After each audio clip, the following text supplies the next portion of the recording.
ಬೆಳಗ್ಗೆ ಎದ್ದು ಜಿಮ್ನಾಸ್ಟಿಕ್ಸ್, ಬರೋದು ಟಿಫನ್ ಮಾಡಿ ಒಂದು ಸ್ವಲ್ಪ ಹೊತ್ತು ಮಲಗೋದು, ಮತ್ತೆ ಮಧ್ಯಾಹ್ನ ಜಿಮ್, ಮತ್ತೆ ಬಂದು ಊಟ ಮಾಡೋದು ಮಲಗೋದು, ಸಾಯಂಕಾಲ ಎದ್ದು ಡ್ಯಾನ್ಸ್ ಕ್ಲಾಸು. ಇಷ್ಟೇ ನನ್ನ ರೂಟೀನ್. ಸರ್ ಒಂದಿನ ಫೋನ್ ಮಾಡಿ ಹೇಳ್ತಾರೆ, ಓಕೆ ನೆಕ್ಸ್ಟ್ ಮಂತಿಂದ ಕ್ಲಾಸ್ ಸ್ಟಾರ್ಟ್ ಮಾಡ್ತೀನಿ ಬನ್ನಿ ಅಂತ. ಸೊ ಹಾಗೆ ಅಲ್ಲೊಂದು ಕ್ಲಾಸ್ ಸತ್ಯಾನಂದ ಆ್ಯಕ್ಟಿಂಗ್ ಇನ್ಸ್ಟಿಟ್ಯೂಟಲ್ಲಿ ನನ್ನ ಕ್ಲಾಸ್ ಆ್ಯಕ್ಟಿಂಗ್ ಟ್ರೈನಿಂಗ್ ತೊಗೊಂಡೆ. ಅವ್ರು ಅಲ್ಲಿ ಸ್ವಲ್ಪ ಒಂದು ಐಡಿಯಾ ಬಂತು. ಇದು ಬಂದ ಮೇಲೆ ಇಲ್ಲಿ challenge start. Real challenge. Script ನಾನು ರೆಡಿ, ಪ್ರಾಡಕ್ಟ್ ಇಸ್ ರೆಡಿ, ಎಲ್ಲ ರೆಡಿ ಇದೆ. ಈಗ ಇದನ್ನು ಲಾಂಚ್ ಮಾಡಬೇಕಂದ್ರೆ ಒಳ್ಳೆ ಸಬ್ಜೆಕ್ಟ್ ಬೇಕು, ಒಳ್ಳೆ ಸ್ಕ್ರಿಪ್ಟ್ ಬೇಕು.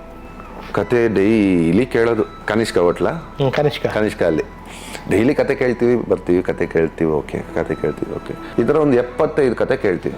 75 ಕತೆ, ದೇವರೇ. ಫೈನಲಿ ಒಲವೇ ಮಂದಾರ ಅನ್ನೋ ಒಂದು ಔಟ್ಪುಟ್. ಎಂಥ ಪ್ಯೂರ್ ಲವ್ ಸ್ಟೋರಿ ಸರ್ ಅದು. ಅಂದರೆ ಆ ಬ್ಯೂಟಿಫುಲ್ ವೈಟ್ ಸ್ಕ್ರೀನ್ ಅಲ್ಲಿ ಮುದ್ದಾಗಿ ನಮ್ಮ ಶ್ರೀಕಿ ಅವರು ಕಾಣಿಸಿದ್ದು, ನಮಗೆ ಪರಿಚಯ ಆಗಿದ್ದು.